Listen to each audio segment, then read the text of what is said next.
అపోస్తలుల కార్యములు 14వ అధ్యాయం. ఈకోనియలో జరిగినదేమనగా, వారు కూడి యూదుల సమాజ మందిరములో ప్రవేశించి తేటగా బోధించినందున అనేకులు యూదులను గ్రీసు దేశస్థులను విశ్వసించిరి. అయితే అవిధేయులైన యూదులు అన్యజనులను పురికొలిపి వారి మనస్సులలో సహోదరుల మీద పగ పుట్టించిరి.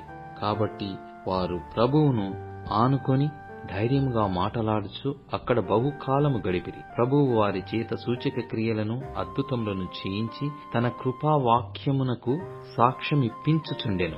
ఆ పట్టణపు జనసమూహములో భేదములు పుట్టగా కొందరు యూదుల పక్షముగాను కొందరు అపోస్తలుల పక్షముగాను ఉండిరి. మరియు అన్యజనులను యూదులను తమ అధికారులతో కలిసి వారి మీద పడి వారిని అవమానపరిచి రాళ్లు రువ్వి చంపవలెననియుండిరి.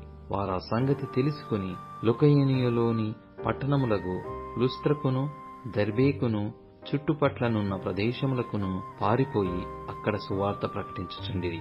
లుస్త్రలో బలహీన పాదములు గల ఒకడుండెను.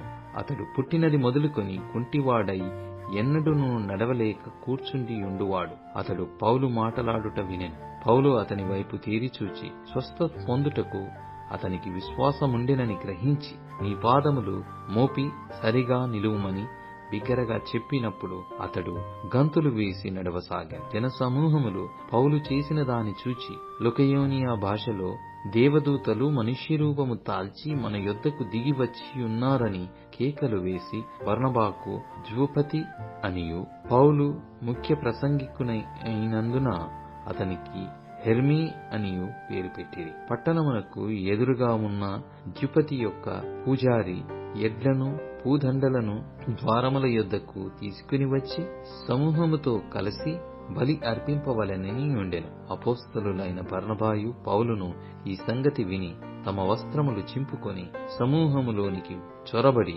అయ్యలారా, మీరెందుకిలాగు చేయుచున్నారు? మేము కూడా మీ స్వభావం వంటి స్వభావము గల వారమే. మీరు ఈ వ్యర్థమైన వాటిని విడిచి పెట్టి ఆకాశమును భూమిని సముద్రమును వాటిలో ఉండు సమస్తమును సృజించిన జీవము గల దేవుని వైపు తిరగవలెనని మీకు సువార్త ప్రకటించుచున్నాము. ఆయన గత కాలములలో సమస్త జనములను తమ తమ మార్గములయందు నడవనిచ్చెను.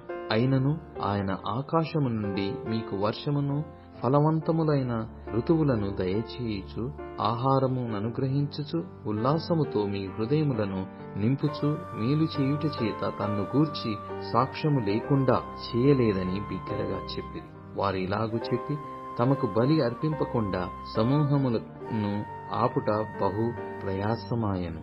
అంత్యొకయ నుండి ఈకొనియ నుండి యూదులు వచ్చి జనసమూహములను తమ పక్షముగా చేసుకుని పౌలు మీద రాళ్లు రువ్వి అతడు చనిపోయెనని అనుకొని పట్టణము వెలుపలికి అతనిని ఈడ్చిరి. అయితే శిష్యులు అతని చుట్టూ నిలిచి ఉండగా అతడు లేచి పట్టణములో ప్రవేశించి మరునాడు బర్నబాతో కూడా దెర్బేకు బయలుదేరిపోయాను. వారు ఆ పట్టణములలో సువార్త ప్రకటించి అనేకులను శిష్యులుగా చేసిన తర్వాత లుస్త్రకును ఇకోనియకును అంత్యోకయకును తిరిగి వచ్చి శిష్యుల మనసులను దృఢపరిచి విశ్వాసమునందు నిలకడగా ఉండవలెననియు అనేక శ్రమలను అనుభవించి మనము దేవుని రాజ్యములో ప్రవేశింపవలెననియు వారిని హెచ్చరించిరి. మరియు ప్రతి సంఘములో వారికి పెద్దలను ఏర్పరిచి ఉపవాసముండి ప్రార్థన చేసి వారు నమ్మిన ప్రభువునకు వారిని అప్పగించిరి.